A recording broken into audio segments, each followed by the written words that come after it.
সরকারকে যারা অস্থিতিশীল করতে চেষ্টা করবে তাদের দাঁত ভাঙা জবাব ছাত্র জনতা নাগরিকরা আমরা সম্মিলিতভাবে দেব। অবশ্যই ছাত্র জনতা আমরা মনে করব যে যতদিন পর্যন্ত আমাদের কাঙ্ক্ষিত রাষ্ট্রের রূপরেখা আমরা পাচ্ছি না, যতদিন পর্যন্ত সংস্কার পাচ্ছি না, ততদিন পর্যন্ত এই সরকারকে আমরা রাখবো, তাদেরকে আমরা সমর্থন দেব। নির্বাচন নিয়ে অস্থিরতার কিছু নাই। ডক্টর মোহাম্মদ ইউনূসের প্রতি আমাদের এই বিশ্বাস আছে, জীবনের শেষ প্রান্তে এসে তার ক্ষমতার লোভ এবং মোহ নাই। অনেকে নির্বাচনের কথা বলছেন। অন্তর্বর্তী সরকারের ইতিমধ্যেই অল্প সময় দায়িত্ব নিয়েছে, কাজেই তাদের ভুল ত্রুটি থাকবে। যেভাবে আমাদের বিদেশি রাষ্ট্র, আমাদের দুষ্ট বন্ধু ভারতের শাসক গোষ্ঠীর শয়তানি, আরেকদিকে এই যে পতিত স্বৈরাচারের প্রেতাত্মারা যারা এখানে প্রশাসন সহ বিভিন্ন জায়গায় কালো টাকা নিয়ে বসে আছে, সরকারকে অস্থিতিশীল করার জন্য নানান চেষ্টা করছে। সেদিন দেখেছেন সচিবালয় থেকে প্রতিহত করেছি এবং পরিষ্কার ঘোষণা, এই সরকারকে যারা অস্থিতিশীল করতে চেষ্টা করবে তাদের দাঁত ভাঙা জবাব ছাত্র জনতা নাগরিকরা আমরা সম্মিলিতভাবে দেব। এই সরকার কোনো রাজনৈতিক দলের সরকার না, এই সরকার নিরপেক্ষ সরকার, ছাত্র জনতার ম্যান্ডেটের সরকার। অবশ্যই ছাত্র জনতা আমরা মনে করব যে যতদিন পর্যন্ত আমাদের কাঙ্ক্ষিত রাষ্ট্রের রূপরেখা আমরা পাচ্ছি না, যতদিন পর্যন্ত সংস্কার পাচ্ছি না, ততদিন পর্যন্ত এই সরকারকে আমরা রাখবো, তাদেরকে আমরা সমর্থন দেব। নির্বাচন নিয়ে অস্থিরতার কিছু নাই। ডক্টর মোহাম্মদ ইউনূসের প্রতি আমাদের এই বিশ্বাস আছে, জীবনের শেষ প্রান্তে এসে তার ক্ষমতার লোভ এবং মোহ নাই। তার যে মর্যাদা সারা বিশ্বের বিভিন্ন দেশের প্রধানমন্ত্রী রাষ্ট্রপতিদের চেয়ে অনেকের চেয়ে ঊর্ধ্বে।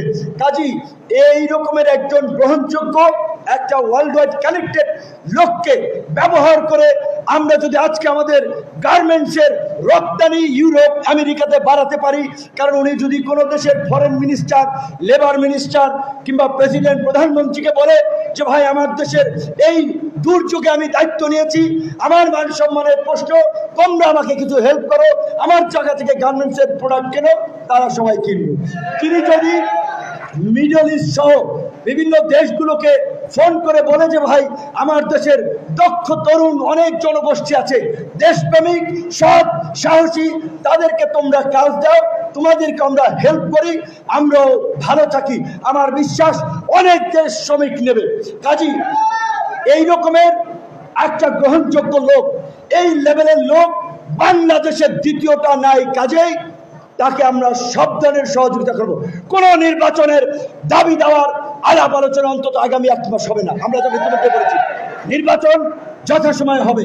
আরেকটা অস্থিরতা আপনারা লক্ষ্য করবেন, বিভিন্নভাবে বিভিন্ন মানুষ বিভ্রান্ত করার চেষ্টা করছে। সেক্ষেত্রে সরকারের লাইনটা কি, আপনাদেরকে সেইটা ফলো করতে হবে। অনেকে বলছে এই যে বিপ্লবী সরকার, ছাত্র জনতার গণ অভ্যুত্থানের সরকার, প্রেসিডেন্টকে পদত্যাগ করে এই প্রধান উপদেষ্টাই দায়িত্ব নেবে। আমরাও অনেকের আলোচনা আসলে কিছুটা আমরাও বিভ্রান্ত অনেক ক্ষেত্রে। কাজেই সেই ক্ষেত্রে আমরা আলাপ আলোচনা করে আমাদের লাইন ঠিক করব। প্রথমত এই সরকার কিন্তু অন্তর্বর্তীকালীন সরকার হিসেবেই প্রেসিডেন্টের কাছে শপথ নিয়েছে। প্রেসিডেন্ট যদি পদত্যাগ করে, যদি সংবিধান আপনি ফলো করেন, তাহলে স্পিকার হচ্ছে আপনার রাষ্ট্রপতির দায়িত্ব পাবে। কাজেই প্রেসিডেন্টকে আমি মনে করি যে ওনার অতীত যাই থাকুক, বর্তমানে উনি আমাদের সাথে আলাপ আলোচনায় পরিষ্কারভাবে বলেছে যে শেখ হাসিনা যেই অপকর্ম করেছে আল্লাহর শাস্তি তিনি পাওয়া শুরু করেছেন। আমি ভাই শেষ বয়সে অর্ধেক পা আমার কবরে, আমি আর বেইমানি করতে চাই না, আমি জনগণের লাইনে থাকতে চাই। এখন পর্যন্ত আমরা যেটা দেখতে পাচ্ছি, তিনি আমাদের যেভাবে আমরা জনগণ সরকার দাবি দেওয়া করছি কাজ করছেন, তাহলে তো তাকে নিয়ে বোধহয় আমাদের সরকার সিদ্ধান্ত নেবে, সরকার আমাদেরকে জানাবে, সরকারের সাথে আলাপ আলোচনা করে আমাদের স্থান ঠিক করব। আপনি যদি ইতিমধ্যে দাবি তুলছে সেনাপ্রধানকে, সেনাপ্রধান অমুকের আত্মীয় কিংবা বিভিন্ন ধরনের ঘটনা, এই সেনাপ্রধান তো এই সংকটে ছাত্র জনতার পাশে এসে দাঁড়িয়েছে। কাজী তাহলে অযথা ঢালাওভাবে সবাইকে বিতর্কিত করে আরেকটা নৈরাজ্য, আরেকটা সংকট সৃষ্টি করা যাবে না। আপনাদেরকে বুঝতে হবে কোন বিষয় নিয়ে কখন কতটুকু কথা বলবেন। এটা আমি সবার প্রতি আহ্বান জানাচ্ছি। কাজেই এই বিষয়গুলো হিসাব কিতাব করেই আমাদের বোধহয় কথা বলতে বলে, শুধুমাত্র আবেগ থেকে বাস্তবতা বিবেচনা না করে শহীদ মিনারে শপথ নেন, টিএসসিতে শপথ নেন, অমুকের মায়ের কাছ থেকে শপথ নেওয়া দরকার ছিল, অমুকের বাবার কাছে শপথ নেওয়া, এই সমস্ত আবেগী কথা ইমোশন দিয়ে রাষ্ট্র পরিচালনা করা যায় না। উইজডম দিয়ে রাষ্ট্র পরিচালনা করতে হয়। কাজেই ইমোশন আর উইজডম এক বিষয় না, এটা আপনাদেরকে বুঝতে হবে। কোনো ঘুষখোর দুর্নীতিবাজ মাফিয়ার অস্তিত্ব এই দেশে থাকবে না। বিআইপিও চাঁদা নিবে না।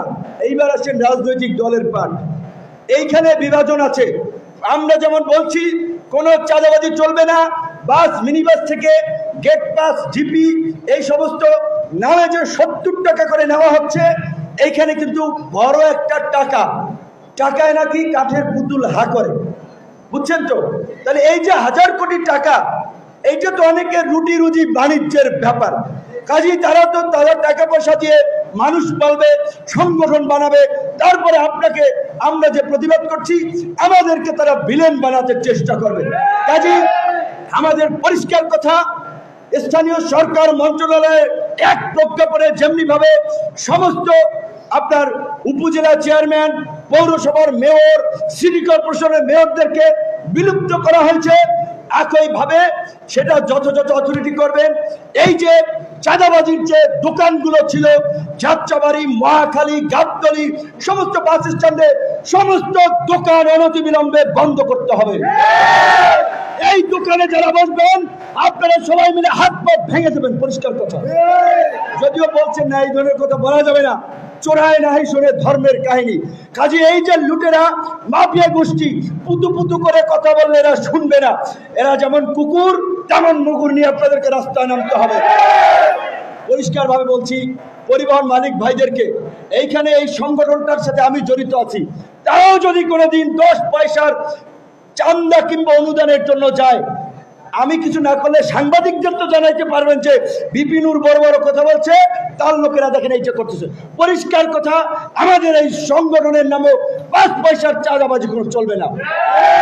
আমাদের শ্রমিক অধিকার পরিষদের সভাপতি বলছিলেন যে আহত শ্রমিকদের চিকিৎসার বিষয়ে তারা একটা ফান্ড গঠন করতে চান, আমসামিন ভাই উপদেষ্টা হিসেবে থাকবেন বলছেন।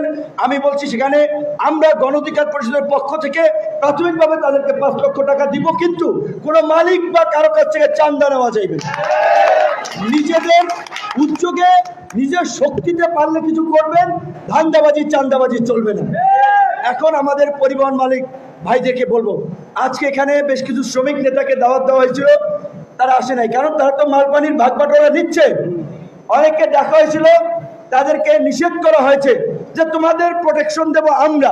তো কাজী আপনারা যদি এই চাঁদাবাজদেরকে প্রশ্রয় দেন, চাঁদাবাজদের পক্ষে অবস্থান নেন, নিজেরা যদি জিম্মি থাকেন, তাহলে আমাদের কিছু করার নাই। কিন্তু আমাদের যা করার আছে সেইটা আপনাদের